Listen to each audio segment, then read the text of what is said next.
Hey there, welcome to the Gyro Step, a Milwaukee Bucks podcast, proudly a part of the Gyro Step Podcast Network and the Blue Wire Podcast Network. I am Windisch, one of your hosts, joined as always by the radiant Rohan Katti. Rohan, how's it going on this Monday morning? Doing well for a Monday morning as we record this.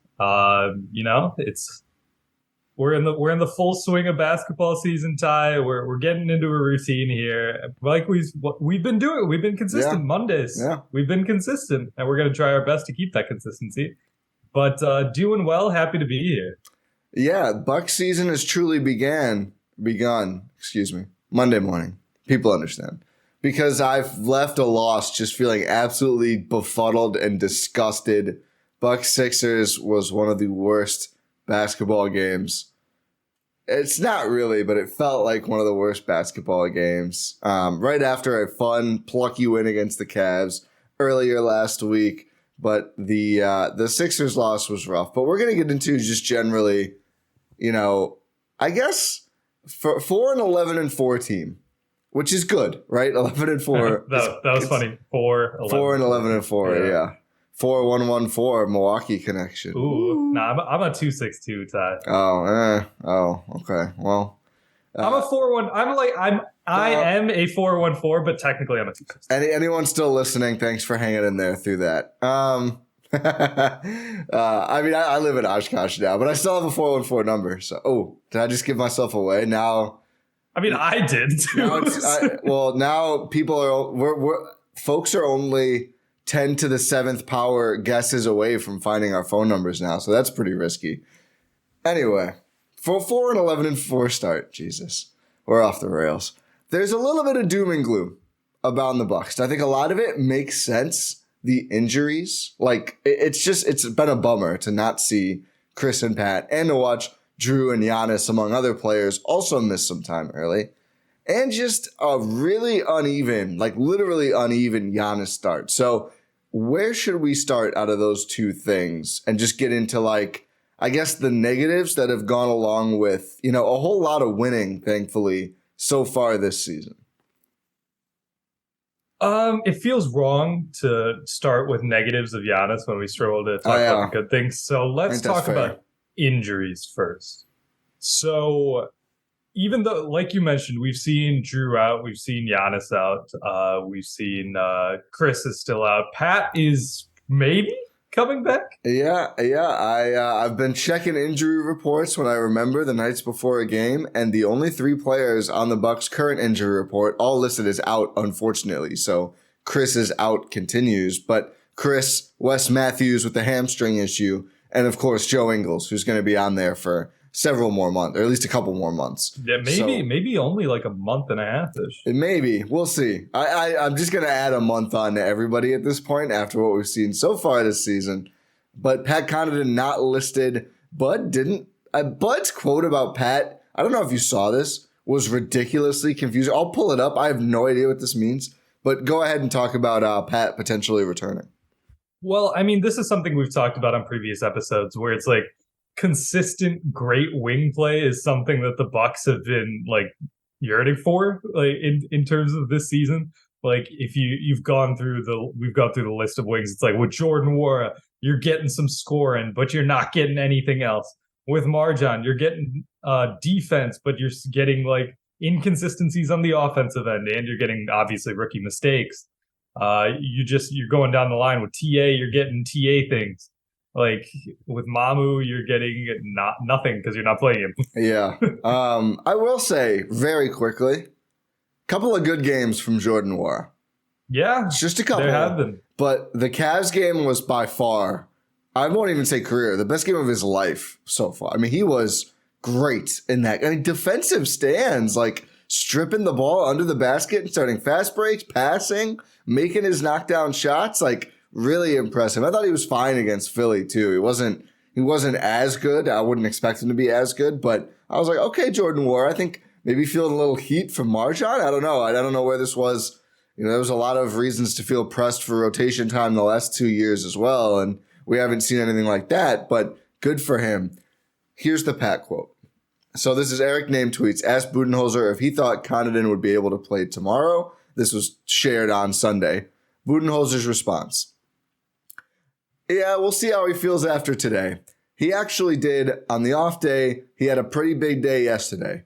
So if he's going to play tomorrow, he couldn't do what he did yesterday and then have another one today and then expect to play tomorrow. So I think we'll see how he feels in the morning. And I think confident to say he's getting close. What? If he's going to play tomorrow, he couldn't do what he did yesterday and then have another one today and then expect to play tomorrow.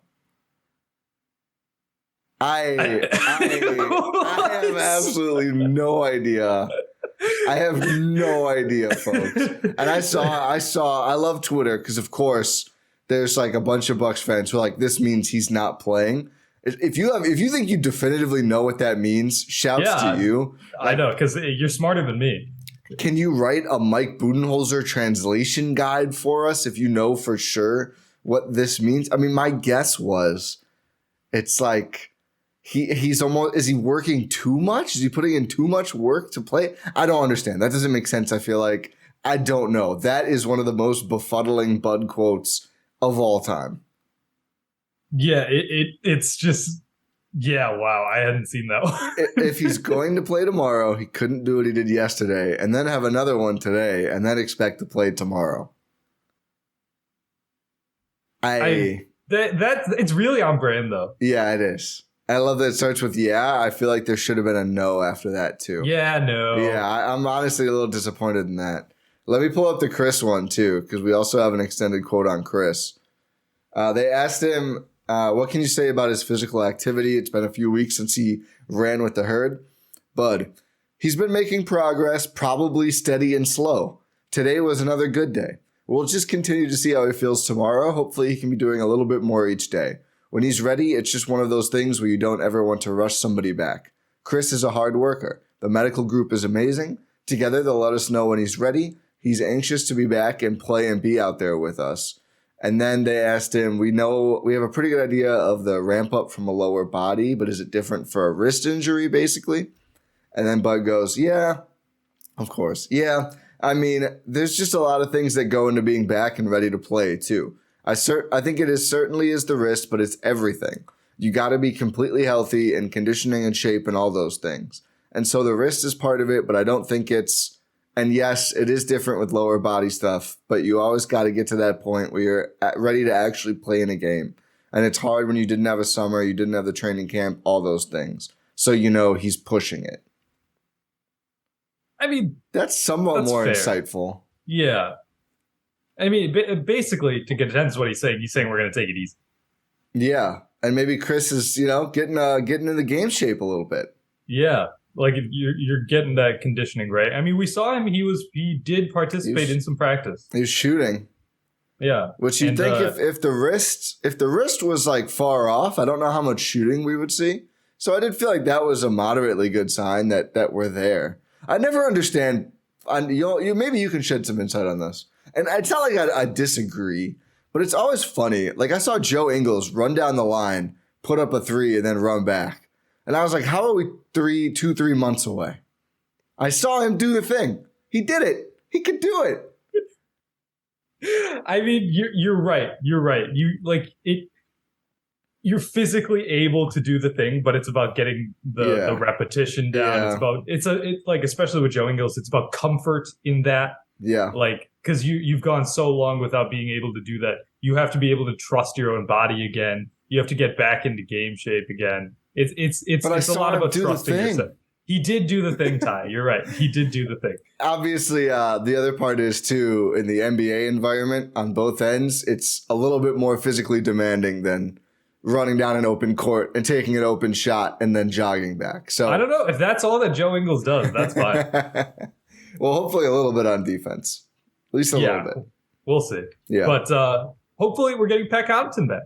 Yeah. Well, yeah. Like I already said what Pat means, like consistent wing play. Do you have anything else to add?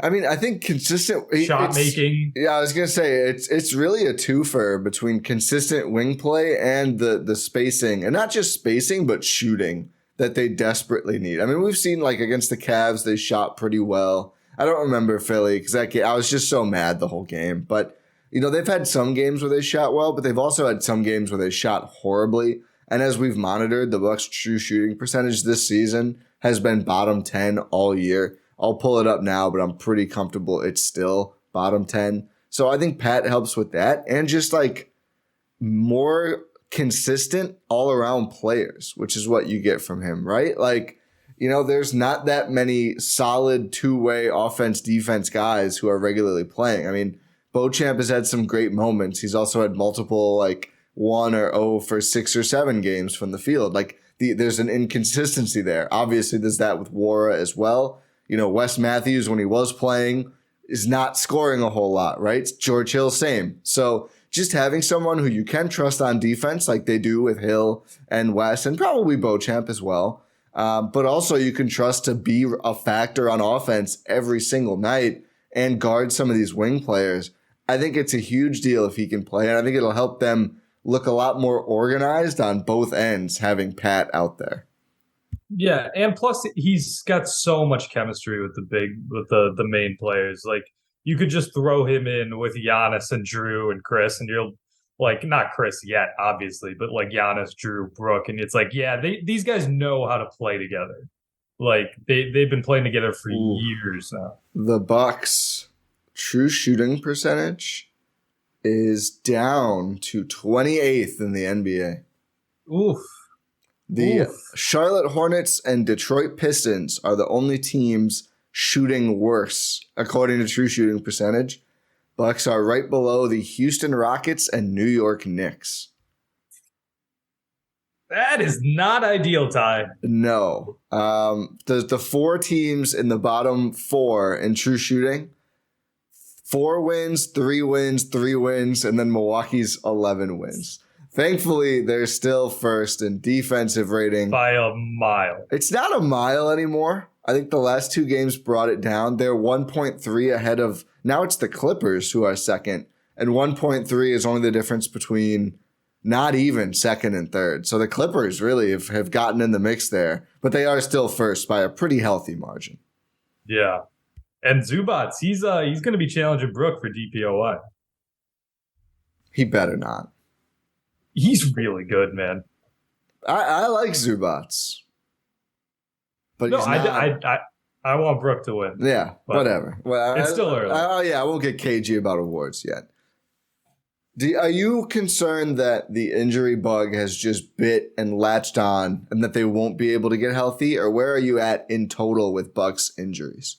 I think this is a Bucks thing in the sense that if someone's injured, they're going to let a lot of other people, miss time, get well, early season bugaboos, stuff like that, work through it. Ty's dying after sneezing. Oh, man, that was a tough sneeze. I forget we're on YouTube. I forgot I got to hold it together audibly? Audibly, yeah. No, that can't be. That can't be a word. Visually is the other one. Auditory? No. Sonically? I don't. I got to hold it together sonically. Sonically? That sounds different. Sounds like a Sonic feature. Whatever. Someone will tell us. Yeah. Anyway. But, you're getting, like, it's basically like, yeah, sure, let's take the regular season slow here and make sure everyone gets well. And then they're saying if we have everyone, like, at some point, we'll be fine. Realistically, I think that's what they're going with. Again, I believe that's their approach. I pretty much still feel that way, but I am seeing more people be more concerned that they're just not. Is Khris going to get surgery? Is Pat going to need a surgery? I think people are scarred from Brook last year, understandably so. I'm not. I mean, it's unfortunate delays with both, and Khris is the big one. It's a delay, but it's not a dismay. I mean, I think there's a little dismay involved too. I mean, remember we heard around the start of the year for Khris, and it's about to be. He's probably not playing before Thanksgiving. I mean, it'd be one more. He's already out for Monday night's game. He could play Wednesday against the Bulls. If not, he's not playing until at least Black Friday. So at this point, it's like hopefully before Christmas, like early December, and things change quick. I mean, Pat was probable, then out, then off the injury report. So I think the Bucks are, maybe I don't know. It's just weird. It's been another weird year with injuries. But I'm not right. I've seen people like, it's over. They're not going to be healthy all year. I just think that's ridiculous. I think it's easy to forget how long the damn season is. Like, it's November. We're 15 games out of 82 games in. And thankfully, they're still second in the East and have one of the best records in the league because they, had a pretty cupcake schedule and took advantage. And they beat some good teams as well. But there's so much time. And if they do get healthy in December and stay relatively healthy from there, that's totally fine. And certainly after watching last playoffs, you'd much rather have the injury stuff at the beginning than at the end, which is what they dealt with last year. So we'll see. I mean, there's always, unfortunately, the chance that there's more injuries. But I do think, it's easy to spiral in the moment. But I think if you take a step back, it's like, okay, Khris needs an extra 4 weeks. It doesn't matter. It really does not matter. Like, we know this team is not that concerned with the 1 seed. It would be nice if them and Boston both got top 2 to push that back to the ECF. We'll see about that.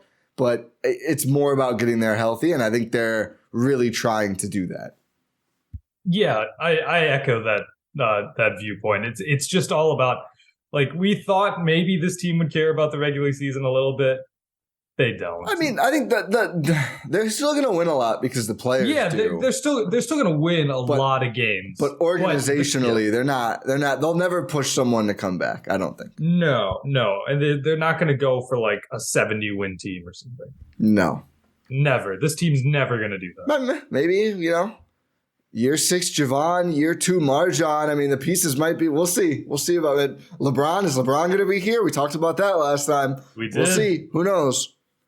And we don't have any info, I think, on Wes Matthews' injury, which is unfortunate. Hamstring, which is always a dangerous one, especially for an older player. I think just TBD. Let me loop in quickly. I mentioned to you we might do this later.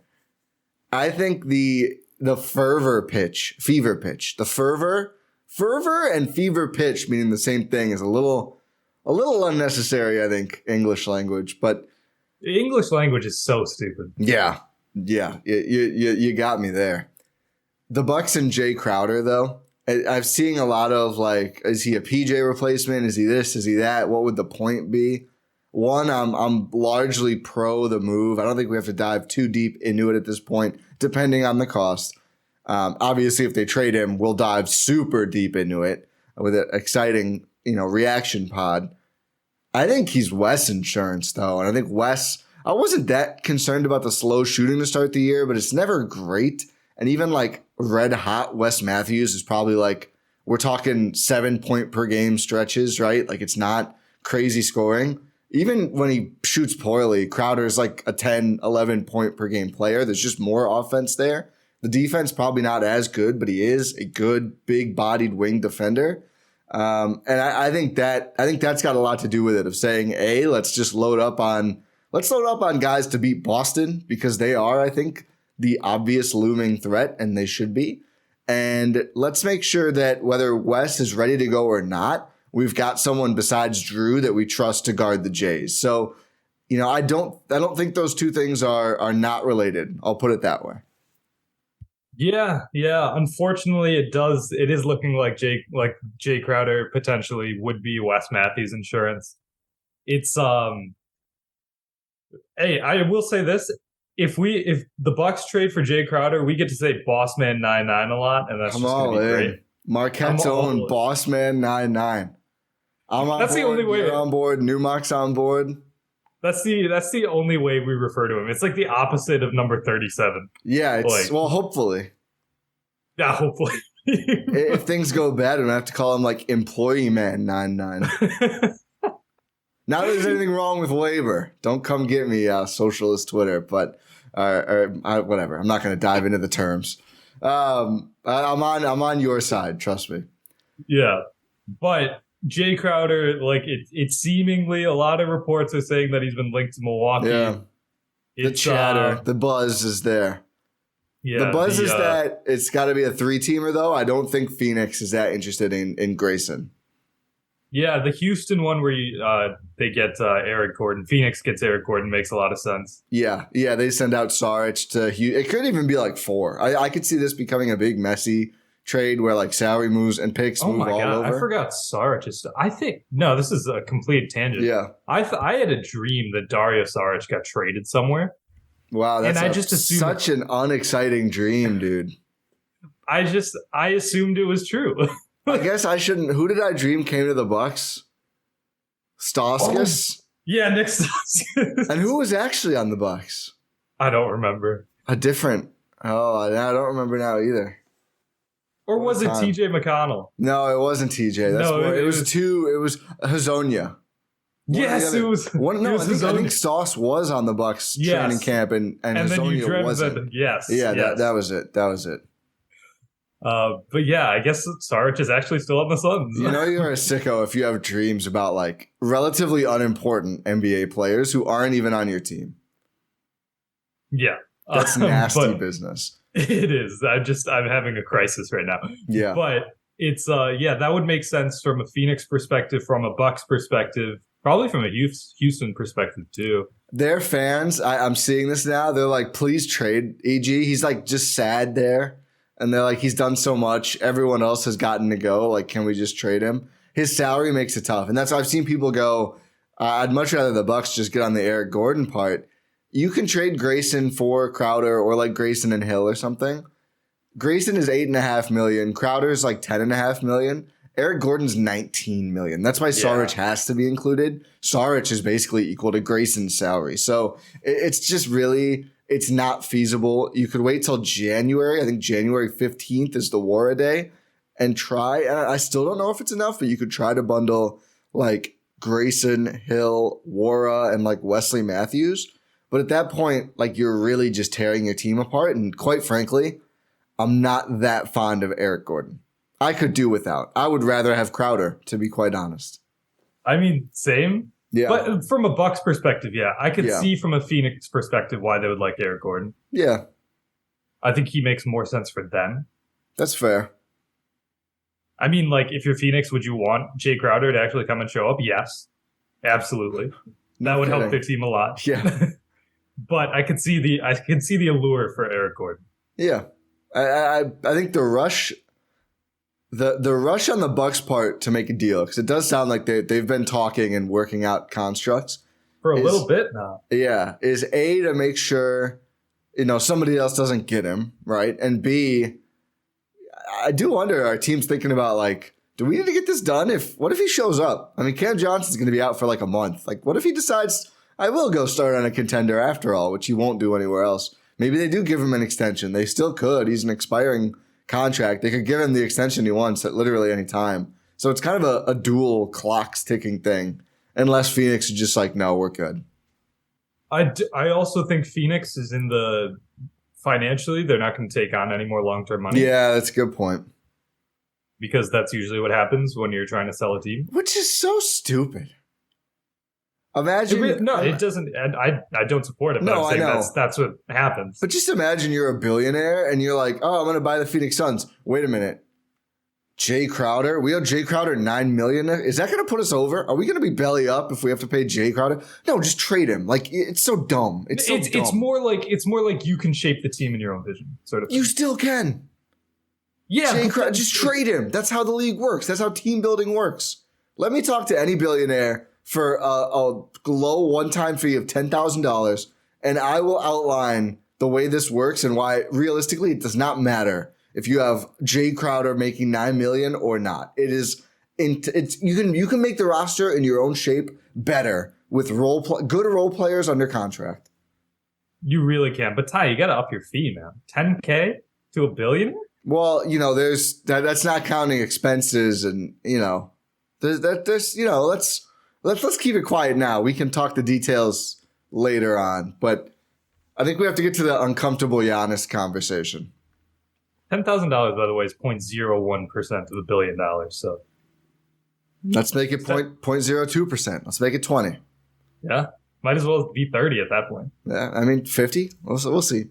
Yeah. Giannis, no more putting. Yeah, this is I'm trying to delay the inevitable time. All right, so first I want to get this out of the way because I think there are going to be some people, some Zoom freak lickers, which is the most admirable kind of shoot a lick. It's a bootlicker joke, Rohan. Okay. You seem confused. He's been much worse. It's actually kind of conveniently for pulling the stats, the month changing. In October, Giannis looked like the MVP candidate. In November, by Giannis standards, he's been quite bad. Here are some stats to back this up. In October, Giannis shot below 50% from the field 0 times. In November, Giannis has shot above 50% from the field 0 times. It's literally entirely flipped. And when you go to look at the whole stat line, in November, Giannis is averaging 25 points. Yeah, pretty good. You know, not that good for Giannis, but that's 25 points in the league. Shooting 41% from the field, that's stinky. He has not shot below 50% from the field in a full season since his second year in the league. 15% from three, still taking him, making him even less. 54% from free throw, with 2 straight games below 40% on more than 10 attempts, which is, again, very stinky.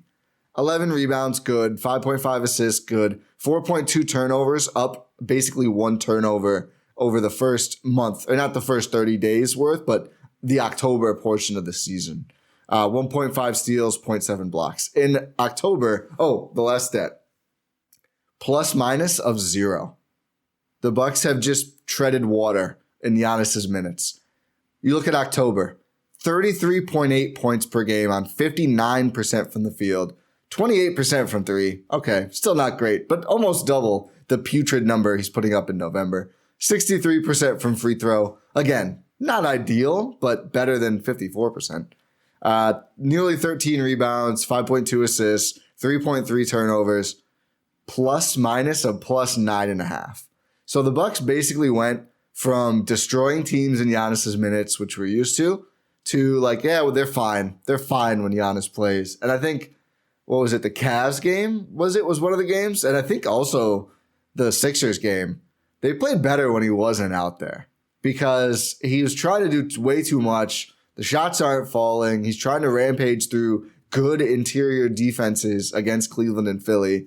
It's been quite bad these last, let me give the actual number for you. These last 6 games. And there's been some time missed knee soreness in there. People are speculating that may be part of it, although the first 2 of those games is before the first game he actually sat. It's not been good, though. And I think getting some of these guys back will help, but I also think Giannis just has to be much better than this. And it is certainly a little concerning to see him go on a slide this long. Yeah, I think what you just said is a fair point. Like, once guys get healthier, that'll be good. Like he was doing a lot of this. No Jrue, no Khris. Obviously no Khris, but Jrue came back off the bench for the Philly game and wasn't great. But no Pat, obviously. Like he hasn't had a lot of guys around him step up. I mean, like when you have like future Hall of Famer Javon Carter there, I mean that helps. But I forgot the most important stat. Bucks stock market. Yeah. Giannis, IPO at 34, gets up to 38 by game 7, is now all the way down to 33. So below where he started. And again, it's literally the first half, it's either green or white. The second half of his games, it's either red or white. So it has been a tale of 2 months for Giannis so far. Yeah, it's just been it's been tough. Follow at Gyro Step Podcast on Twitter, by the way, for all the Bucks stock market updates, or just check gspn.info. There's a link right there. Boom. It's tough to see, Ty. It's tough to see. Like, obviously, like I just qualified it. There's been a lot of injuries. We have to take that into consideration. It's also early season Giannis. He had a busy summer. I don't know what's happening. Realistically, I feel like a lot of this could easily be mitigated by his free throws. Like that would help a lot because he's just leaving points on the table. Yes, like that would bring all of his stats up. His plus minus would increase. His points per game would increase. Just anything you're concerned about, his true shooting would increase. Like anything you're concerned about, that the free throws would mitigate that concern. I will go farther. It's the whole shot, the whole jump shot. I mean, he was like, I'm trying to remember some of the players. Like, I think he shot better from midi range last year than Zach LaVine did in the regular season. Like, it was like 40+% on relatively high volume, which is like, it was an important thing for Giannis to be able to make those shots from the mid-range area, you know, the not needing to get all the way to the paint every possession, being able to rise up and knock down those. And he did, to his credit, early against Philly was his best mid-range jumper game of the year. He was knocking them down from all over. That fell apart as the free throws fell apart. But it's really his shot as a whole. And obviously, again, the threes this season have been quite bad, especially over the last 6 games of Giannis here. But yeah, it's just like, it's pretty concerning how badly his shot has fallen apart, especially after in Eurobasket, it looked great. And I think he shot 70+% from the line over there in a raucous environment, playing just as hard as he plays in the US, you know, with just as much of a burden on his shoulders. I don't know what changed. I think it's unconfirmed if Lethal Shooter did actually work out with Giannis or not. If he did, I would like him banned from the state of Wisconsin. Bobby Portis's jumper looks like shit too. Like, what are we doing? Get everyone to the Noah. I am sick of this guy putting nails on the rim and having guys shoot in the deck of the sunken Titanic. Just get the launch angle. I read the story about Brook Lopez's shot form. Eric named it a tremendous job. Data-based, made so much sense. Let's look at different configurations of your feet and make sure that, you know, that's getting you a good launch angle. And then I see Bobby Portis like trying to shoot a flaming basketball. It's let's not. So I don't know if Giannis had to go to low Earth orbit to shoot a ball through a triangle hoop or what. And if you're not aware, like 85% of the things I'm saying are actually things we've seen Lethal Shooter do on Instagram. I don't know if he's actually involved with Giannis, but whatever Giannis did between Eurobasket and last year and now is not ideal. Or maybe he's just in a really weird, inexplicable slump. I'm not sure, but it's not ideal. I mean, have we noticed any of the shot mechanics really changing? I haven't too much. I haven't on the jumper just because he hasn't shot him. I think there's been more variance in all of his shots, though. The Discord is convinced he leans back too much on free throws. Oh, he definitely does. Yeah. Yeah, that's kind of obvious. Yeah. He's been airballing a lot of free throws. Not even close. Like really bad misses in these, especially the last 2 games, where again he is. Let me pull up the actual number. It's like he's 4 for 11 against Cleveland and 4 for 15 against 8 for 26. Philly. Yeah, that's like bad. He started out the year 40%, but it was only 2 for 5, so it's only 3 missed free throws. He shot below 60% twice total, but both above 50% before this last stretch of 2 games. So it's the worst free throw shooting we've seen from Giannis in years. I mean, it's 30.8% over the last 2 games, which is ridiculously bad. It's so like incomprehensibly bad. Yeah, I mean, leaving 11 points on the table in a Philly game where you lose by 8 is pretty rough. Also a game where he had 4 assists to 5 turnovers. Yeah. And like, sure, you can cobble the assist down to maybe other teammates aren't making shots. I wouldn't in that game. Yeah, that's fine. He wasn't passing. He and Jrue tried to take that game over, and it was hideous. It was. But yeah, the free throw thing is it's very concerning to me. But like we said, maybe this is just a really, really bad 2-game slump. Yeah, I mean, that my main takeaway for Giannis, all things Giannis, and I tweeted this the night of I was like tweeting through my feelings Saturday night. A lot different than the way I used to do that. I will leave that one alone.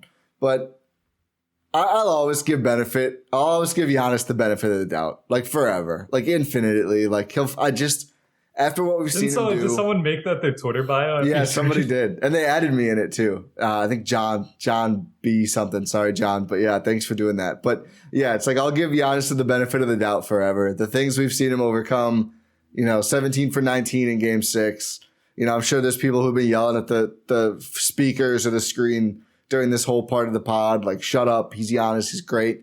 We agree, but we also agree, like, he has to be held to a standard. I think he would agree with that as well. I'm not. It's concerning. I think he'll figure it out because he always does.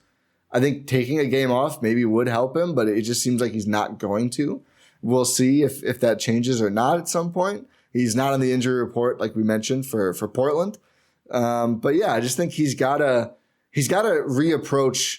He's got to redo his approach to the games, because I thought this Philly one was one of the most selfish Giannis games I've seen. And role players were playing pretty well. Like, guys were knocking down some shots. The ball really moved well at points in that game. And that's how the Bucks had a lead at halftime. And then Giannis was just pressing so hard in the second half, and it was bad. And I think it was like building bad on bad. The frustration built. We have to talk about the dumbest fucking story of all time, at least briefly. Laddergate. Montrezl Harrell. Why? Like, I hate that it has a name. Laddergate. Yeah. NBA Reddit was all over Laddergate. He tossed a ladder. It fell. No one died, contrary to some reports. People who are very weirdly upset about Giannis's perception as a good guy. Spoiler alert, because Giannis is a good guy, but I digress. Are like licking their chops like an evil cartoon cat with a fork and knife over the opportunity to besmirch Giannis's name. And other people are logging on to dispute ladder physics or whatever. I think this is simple. Giannis was very frustrated. Montrezl Harrell is very annoying. He wanted to shoot. They made it difficult. He got mad, lost his composure, tossed the big ladder. It fell. That's that. It's not a story to me. It's not a story, especially when you have, like, there's, like, if you want to talk guys shooting in opposing arenas, Joel Embiid does it all the time. I mean, yeah, it's all very, and it was compounded because it was like a Philly season ticket event, so they all get to go shoot a free throw or something after the game. So that's why there were so many videos of this, because there was a bunch of Sixers fans who were there, like, just watching, basically. Yeah, and then you have Trez, like, threatening TA too. That's a silly thing to do. You that is what, like, sure, Trez, I know you have a reputation. Go after anyone else. Yeah. Literally anyone else. There's going to be 3 Antetokounmpos, 2 Kalaitzakis. Like, there's going to be a lot of brothers showing up soon. Like, you got to be careful threatening TA. Yeah, TA is going to absolutely beat your ass, Montrez. I was asking Eugene about this. I was like, can we get a translation? Eugene Horstutoglu, who wrote a great article last week before the Philly game about some of the pros and cons of the start. Injuries were on there. Giannis was not. He probably would be if he wrote the piece after that game. But check that out on the GSPN Substack. But I was like, can we get a translation if there's a video of some of the wild stuff that TA certainly said? And Eugene goes, actually, I already watched the video. Eugene, all over the TA beat. He wasn't going to miss that. Goes, he was actually quite calm. I was like, I think that's scarier. I think that's worse. Oh, yeah. Oh, no, that's infinitely worse. If you're like threatening a guy and the guy is calm, you know you're about to get beat. Yeah. Like, because that guy knows what he's doing. Absolutely knows what he's doing. Did you see? TA is one, like, sure, he's an amazing player, future Hall of Famer. But, like, he has another distinct role on this team that him and Bobby Portis share. Yeah. And that is enforcer. Yeah. Did you see Trill Witter's tweet about the first video? No, I did not. It was very simple. And I think people thought I was being sarcastic when I said, like, this is, like, it's so funny to put it this way, but I was not being sarcastic. Thanasis never far away, period. Just in case. It's 1,000% true. It is, like, he's gonna go to bat for his brother, man. I'm looking through now all of his tweets with the word Thanasis, and somebody for whatever reason asked him about Giannis. Do you think he's had his first black and mild yet? And Trill goes, Thanasis' only job is to make sure this never happens. Yeah. There's also one that says Bezos might give Giannis a small country to hoop in Phoenix. And Trill says, new CFO of Amazon, Thanasis Antetokounmpo. I love True Withers. I know. Imagine the positivity. He was a guest on Time Out with Ty. Yeah. Yeah. Hopefully on the Gyro Step someday. Yeah. That's a throwback. Yeah. But Laddergate is fucking ridiculous. It's dumb. Dumb. It's so dumb.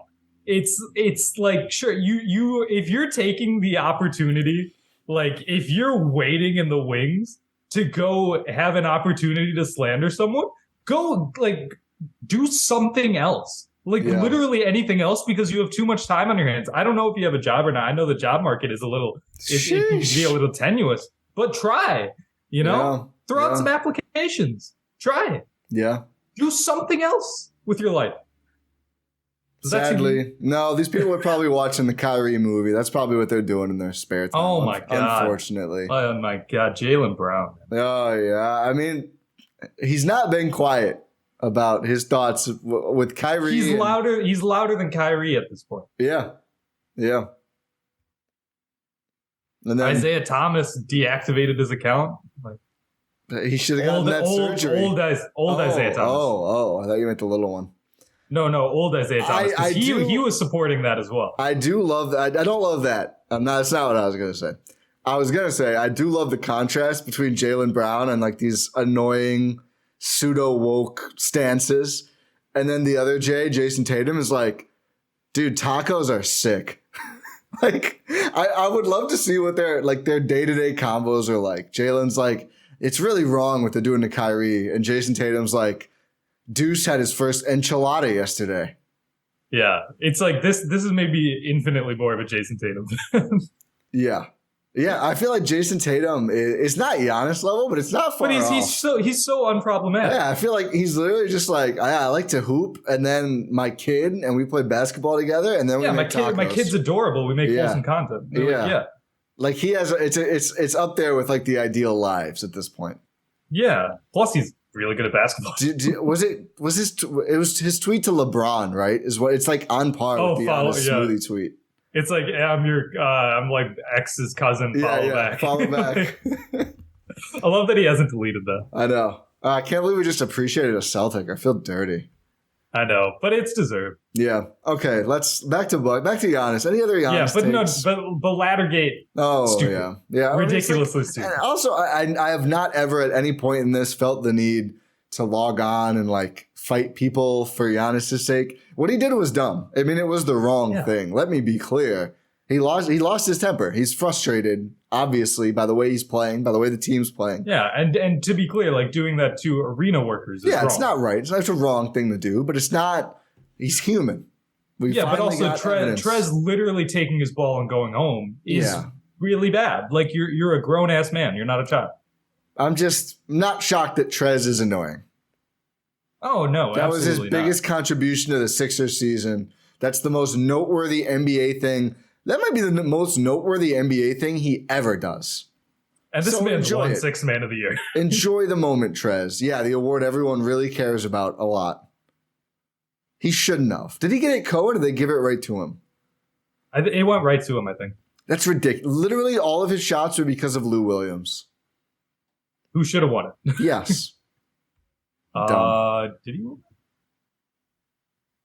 I gotta look it up now. The Chaz, maybe he did get one. Again, the least important. Sorry, Lou Williams and Jordan Crawford or Jamal Crawford. The least important. Sorry NBA to Jordan award. Crawford too, I guess. Yeah, he's probably up for it 1 or 2 years. He won it in 2020. Yeah. Congrats on Lou's trophy. He probably didn't have room for any more. He said, "Stop giving them to me." Montrez. Yeah. Good old Trez. I would love to see Giannis dunk on him in a game, but unfortunately their minutes probably won't overlap because Giannis doesn't usually play garbage time. Oh, yeah. No, we get to see T. Oh, my God. Next time, garbage time. Oh, my goodness.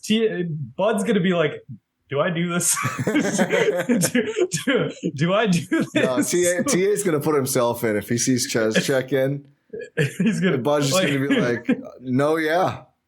Bud's going to see Trez check in. He's going to immediately, his eyes are going to go to TA. TA is just going to give him like a like a nod and then just go and wreck shit. Imagine Trez, because Doc Rivers, imagine Trez checks in like the first quarter and TA just like runs into the game. Giannis, you're done. And we didn't even talk about like I mentioned Bobby Portis as another enforcer. He was talking to Embiid after the game because Embiid had a flagrant foul against Giannis. Should have been a body check. Too. He body checked him and then flopped. Elbow into ribs, basically. Yeah. A full speed Giannis. I love that Bobby just was not buying it. Yeah. Embiid like I know Embiid and Giannis are friendly off the court and stuff. Like maybe they were. Yeah, but also like you could see Embiid like trying to plead with Bobby, like I promise you, it wasn't. Bobby was look at the tape. Look at what you did. Yeah. There's like shout out Nikias. There's film of what you did. Yeah. Like. Yeah. Yeah, it was an annoying. Should have been ejected. That was such an annoying game. It's always Philly, Milwaukee. These teams need to have a playoff series at some point. Sixers are either losing to the Hawks or the Raptors in the first round. That's just what's going to happen. Oh my God, that actually might happen. That is what's going. That's always what happens every single year. Wow, Sixers. It would be great to see these teams play in the play. It would be great to watch Brook Lopez shove Joel Embiid in a little box for 5 games of a series because he owns him. He owns that matchup. He continues to own that matchup. They don't call flops the same in the playoffs. What Embiid is doing in this MVP race of just falling over 55 times a game, unethical basketball. Unethical basketball. He scored 30. I think he made like 6 shots. The game after the Bucks game. Yep. Which they lost. He's a foul. Good. He's a foul merchant, and it's sad because he's a good player. But he's such a good player. Like if you just tone that down, you'd be so much more likable. Yeah, let me pull up that box score. Yeah, they lost to the Wolves. Which congratulations, Philly. I know they're hurt, but so are the Bucks. He had 32 points on 6 of 15 shooting. Because he was 18 of 20 at the free throw line. Shout out to Brook, who only let him get to the line 8 times in the Bucks game. Because the Bucks don't foul. Yeah, he actually made a shot. So shout out to Joel in the Bucks game. But I know that's what I'm saying. Like play normal basketball, and you'll be infinitely more likable. Also, the defensive coverage in that game was sick. They kept doubling him. Why? He was 9 for 22 at one point.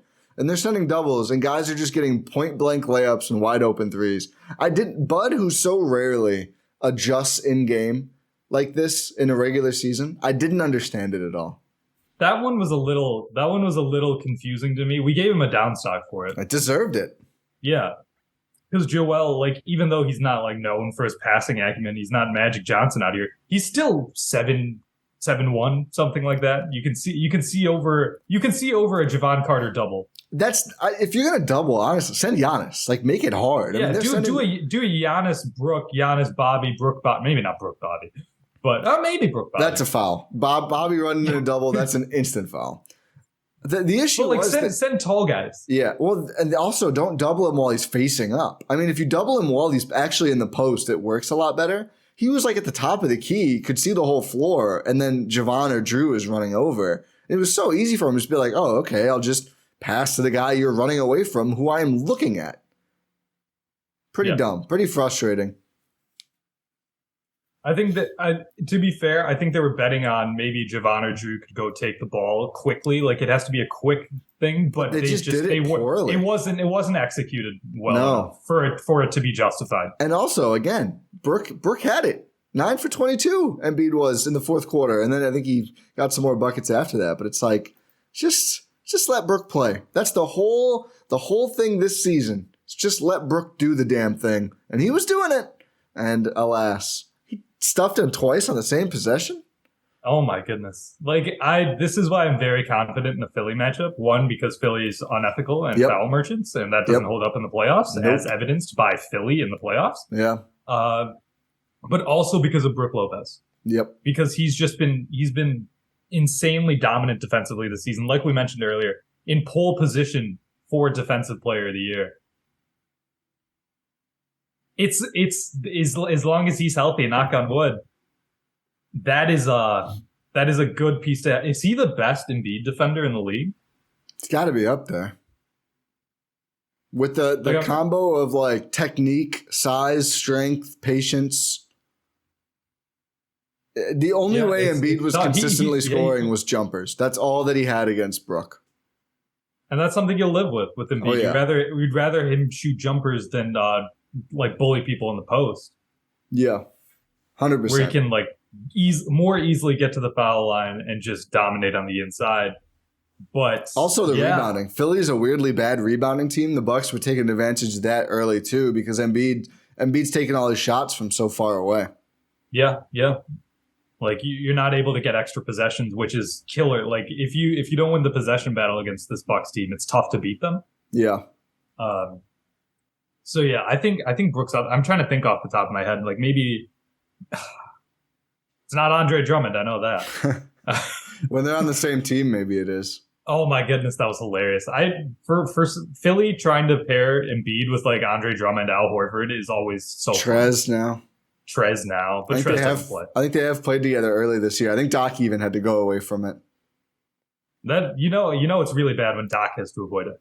But yeah, like I'm trying to think like maybe a Zubats type, maybe like a Jakob Poeltl type. Like I know he's dominated Ayton theoretically. Yeah.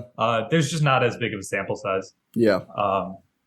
Obviously the same with Zubats and Poeltl too, but I'm just trying to think, especially in the Poeltl East, might be too little.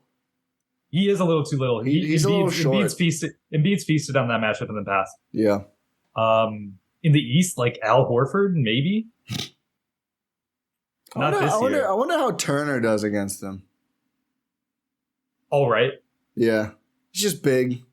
Yeah, like a lot of the defensive acumen with Miles Turner is the fact that he's bigger than most guys, but he's not bigger than Embiid. Yeah, that's true. On the Bucks front, is there any players you want to bounce around to before we wrap here? Let's talk Jrue a little bit. Yeah. Because we saw him come back in that Philly game, a revenge game opportunity for Jrue Holiday. I keep forgetting. His only All-Star was there, right? Yes. We got to. I mean, this isn't the year, but we got to fix that one of these years. I saw this fun stat. I forget who tweeted it. I apologize. But if Brook Lopez were to be an All-Star this year, which might happen. Should happen. He's been the second best Buck this year. It should happen. It would be the longest run between All-Star appearances because he hadn't made an All-Star team since 2013, so 10 years it would be. Oh my God, that's awesome. And it could be the same for Jrue Holiday because those two were on the same Eastern Conference All-Star team together. Wow, that's pretty cool. Yeah, it could be the same for both of them. I think Drew's going to have a tough time getting in right now. Drew's not making it, unfortunately. Unless he goes on a tear. Yeah. He's not getting in. The guards in the East. What a fun story that would be if Brook Lopez, 10 years later, is an All-Star.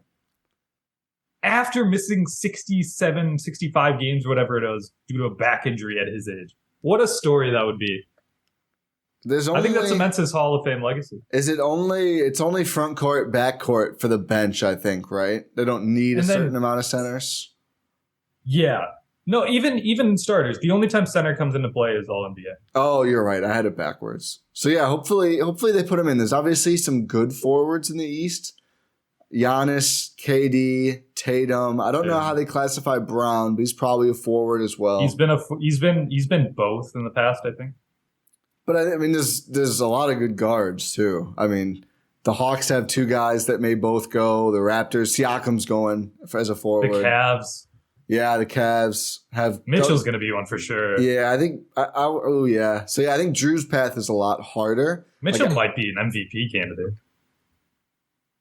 Speaking of which, if you guys haven't checked out the Chase Down podcast that Ty guested on, make sure you check that out. I feel like right now Tatum or Luka, but I think Luka's case is going to continue to go down as they don't win games. Did you see there's a rumor that the Mavs are going to try to trade for Zach LaVine? I saw after he just got benched by the Bulls because he stunk it up too bad. That's the guy you're desperate to go get, really? Yeah. All right. You know who else is a pretty good guard, shot maker, creator? Jalen Brunson. I was going to say, is he a former Villanova player? Who you had on your team and could have just paid a lot of money to, and you chose not to. They're also in on John Collins, I heard. Yeah, it's why do the Hawks want to trade him so bad? Because it's just, I don't know. I don't get it. They're good. I love I saw this meme. It was like John Collins and Miles Turner over trade deadline. It's like the who want me, but it's like the no 100%. It's pretty wild to me. I feel like they're pretty good every year. Seems like he's a good player. Gets a little better every year, and they're just like, no. Like, we're good. We want to go There must small. be something. There must be something. There's got to be something. But yeah, this all started because I said I wanted to mention Jrue Holiday. Yeah. Rough first game back. Yeah, rough first game back, but we should say it was his first game back, so we have to take that into consideration. Yeah. After missing, how many games did he miss? 4 games? Yeah. He hadn't played since November 7th against Atlanta, where he had that ankle sprain. Came back, played 23 minutes off the bench. I mean, he had some good moments. He had a couple classic, just like bad passes. The defense was solid. He also had some really good passes. Yeah, I think he immediately got trapped off a pick and roll, and as soon as he saw the trap coming, he darted a pass to a wide open Brook Lopez. I was like, "Oh, that's a vintage Jrue Holiday pass right there." Yeah, we missed that. We missed those.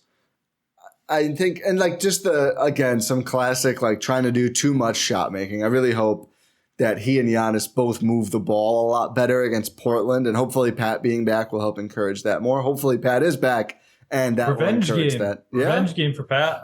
Although he only says nice things about his time in Portland. But yeah, they let him go. Because he only says nice things in general when it comes to NBA. Businessman. But I will say what I got excited about, even with the up and down Jrue game, was 48 minutes of Jevon Carter and Jrue Holiday, and like a lot of minutes of both of them. I think it's going to be great. And I'm at this point now with Jevon where I'm just in. His season averages, he's up to 9.3 points, 42% from the field, 38% from 3, 83% from free throw, 2.5 boards, 3.6 assists, which is third on the Bucks. Only Jrue and Giannis more per game. We know what the defense is like. But I think on both ends, like being able to stagger those two, now you're getting like a guard who is able to penetrate into the defense. We talked about how Jrue does this all the time. Jevon, some nights it's tough for him. Some nights he's really good at it. But he's also had to be like the number one guard doing that. Like it was him and Giannis or just him for these last four games, you said, like last couple weeks basically. Now him being the second guy against the starters. And then when Jrue sits, which typically is like either late in the first quarter, something like that, then you can bring Jevon back or just have him in and then have him move the ball for the rest of these bench players. And you get suffocating guard point of attack defense for the whole game with those two staggered. I'm really excited about having both of them again. And it kind of makes you, I feel like we were a little mystified early. Like, oh my God, Jrue and Jevon, that's the starters. I really see the vision now after not having Jrue. And after Jevon got the chance to really show out. I hope he continues to shoot like he did when those guys weren't healthy. At least not that much, but with that confidence. But yeah, I'm all down. I love that pairing now. I'm all in. It works. It's the best defensive backcourt in the NBA by a country mile. It's suffocating defense, but you also get shot making and playmaking. Like, sure, it's not like elite shot making and playmaking. It's not like it's Trae Young out there. Yeah. But you're getting consistent, solid two-way play out of both members of your backcourt, which no other team can really say. Like you could say Donovan Mitchell's really been doing really well in the defensive end. But Darius Garland, yeah. Like he's also there. Matt Barnes floated the Kings as a potential option with Davion Mitchell and Fox if he continues to improve on the defensive end. That's a big if, but yeah, we'll see. Yes, but like De'Aaron Fox on the defensive end he's not gonna reach either Jrue or Jevon's level. No, maybe the Celtics. Marcus Smart and I guess Jalen would be there too. Yeah, maybe if you have like Brogdon starting too. Yeah. I mean, Derek White. If they started Derek White, then I'm out on Derek White. Oh, okay. I'm a little out. Yeah, I think it's wild to see how much better of an option Malcolm Brogdon is than Derek White. And that's like not a slight on Malcolm Brogdon. Like we know he's a good player, but it's like, oh, you're infinitely better than Derek White. Yeah. Yeah. So, but I regardless, it's just a monster defensive backcourt for a team that prides themselves and is built to win based on their defense. And that's why they're 11-4. Make no mistake about it. Yeah, it's 100% not the offense. If it was just on the offense, like you mentioned, they'd be a lottery team. They wouldn't be in the Wembanyama sweepstakes. The Pelicans would be again. They'd have 2 bites at the apple. Oh yeah, I didn't even. Yeesh. Yeah, it's like, oh, it's if the Bucks pick doesn't work, we got the Lakers pick. The Lakers 3-0 without LeBron these last couple games. Oh, I love this. LeBron to Milwaukee comes soon. Oh no, this pick actually goes to Houston. Oh, is this the Houston one? Yeah, this is PJ Tucker. Houston is the Bucks pick this year. Oh, okay. So this is one of the years. My apologies. It's every other year. This year they don't have a pick. Next year is probably another swap with the Pelicans. Yeah, but you still have a pick. Which is yeah. They'll have a pick to use at least every other year. Yeah, which is part of the Stepien rule. Exactly.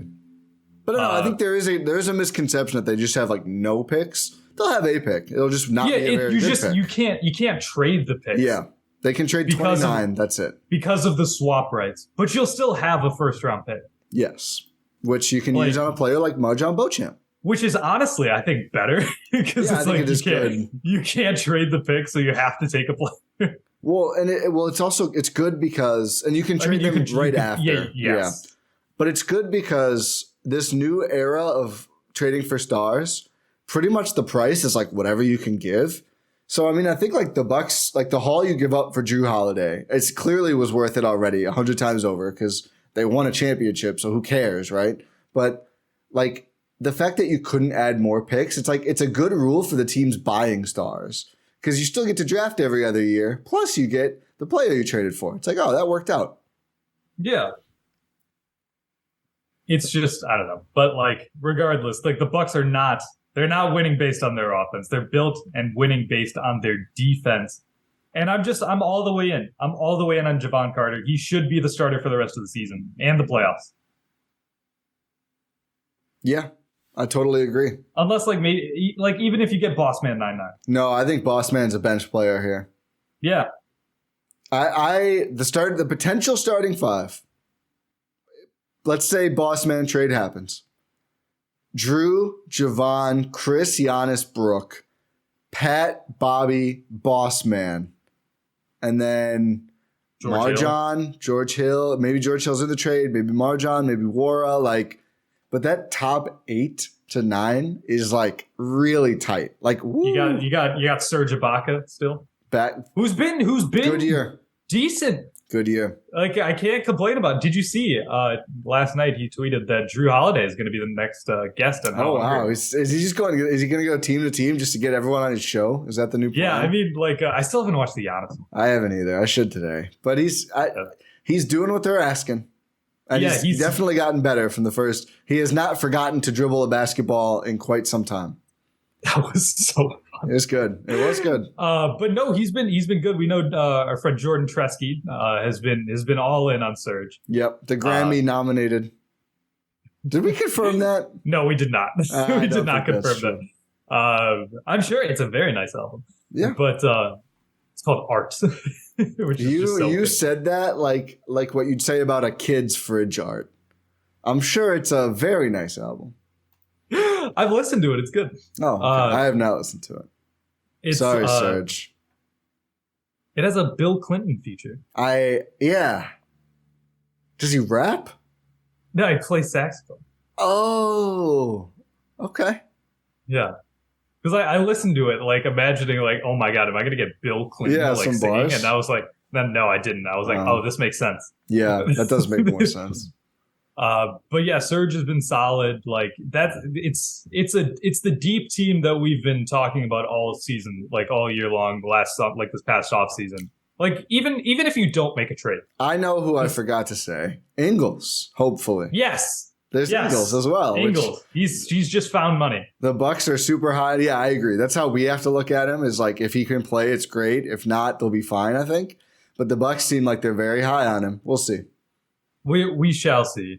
Maybe, like we said, they're targeting January. We'll see if that actually sticks or not. Maybe they trade him as a trade deadline acquisition.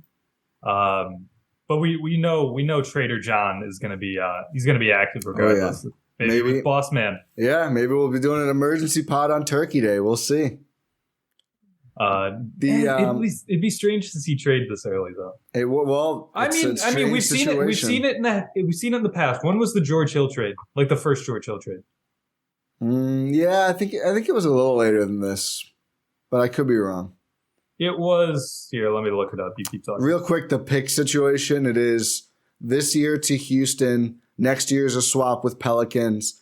25. The Pelicans then made another trade, but it'll either go out unprotected to New Orleans or New York.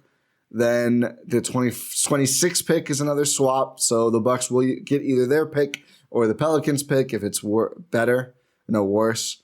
And then 27, they owe outright to New Orleans. And then that's it for first. So they can't trade 28 because they traded 27, but they could do a swap of 28 and they could trade 29 outright. Okay. And the first George Hill trade was December 7th. So not that far. A couple weeks. Yeah. Like 2 weeks? Something like that? Yeah. Which is wild. I can't believe this year is almost over. I know. It is 2 weeks from Wednesday, December 7th. But yeah, maybe we do see a trade this early. My guess is we don't see one until Jordan Moore is trade eligible. I'm hearing a lot of smoke, man. Yeah, there is a lot of there's a lot of smoke. There's a lot. I think if the third team comes into a clear picture, I think this thing could happen today.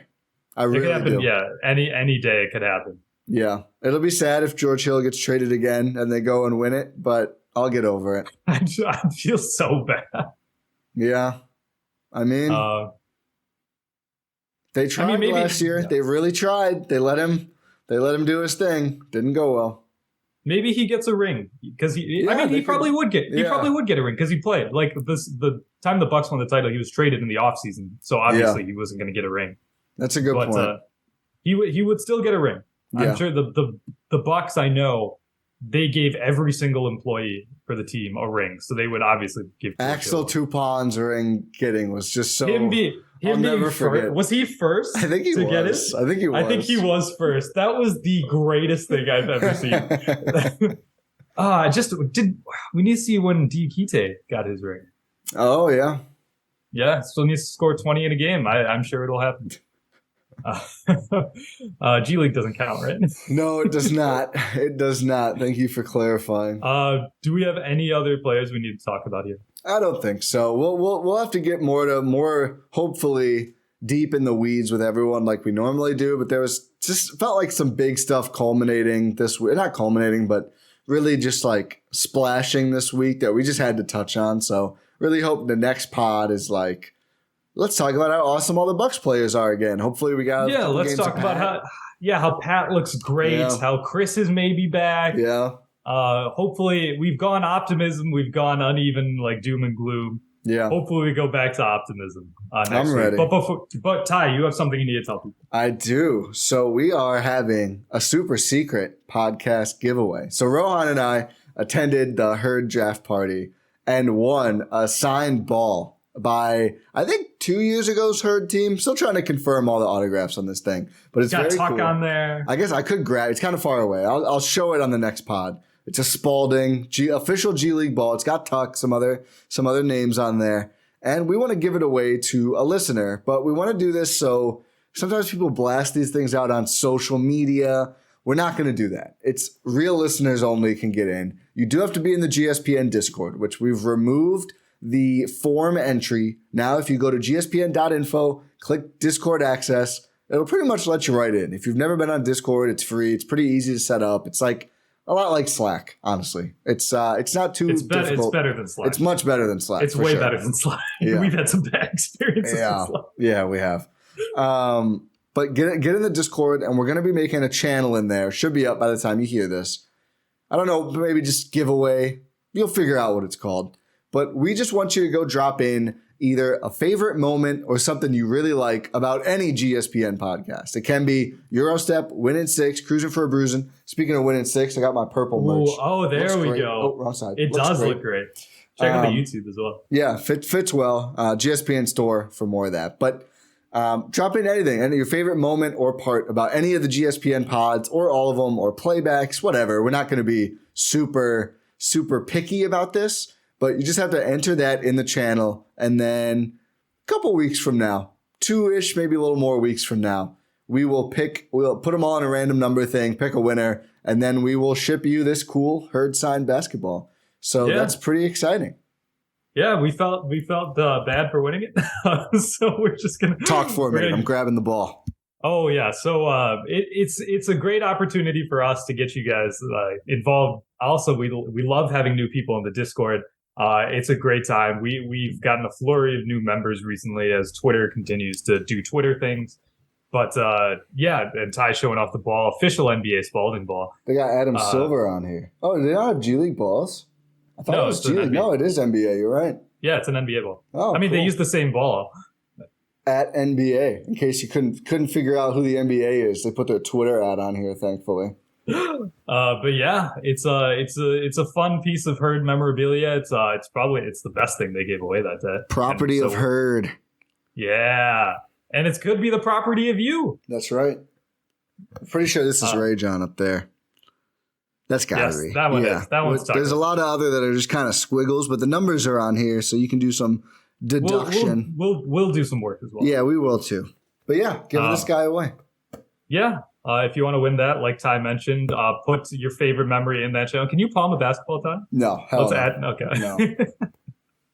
I can go like kind of side. Oh, see. No, we lost it. But yeah, you could win that basketball. So make sure you check that out. Yeah. But yeah, I think we're all done here officially. So we'll say thank you for listening to this episode of the Gyro Step here on GSPN and Blue Wire Podcast Network. If you did enjoy it, make sure you leave a 5-star rating and review on your podcast platform of choice. Make sure you're subscribed wherever you're listening to this, watching this, YouTube, or your podcast platform of choice. Get in the Discord, like Ty mentioned. All our links are at gspn.info, Bucks Stock Market, all the podcast links, the store, the Substack, the playback. It's all there. Playbacks are a ton of fun. Make sure you hop in whenever we do those. And if you get in the Discord, you'll be notified when we're doing playbacks. Yep. So that's just it's such a fun time all around. You can hear me absolutely just get every single call. Get every single call wrong. The clip that Jordan tweeted the other day was an all-timer. That one was an all-timer, but it's so much fun. Can't wait to have you join us. Pod Random, and we will talk to you next time.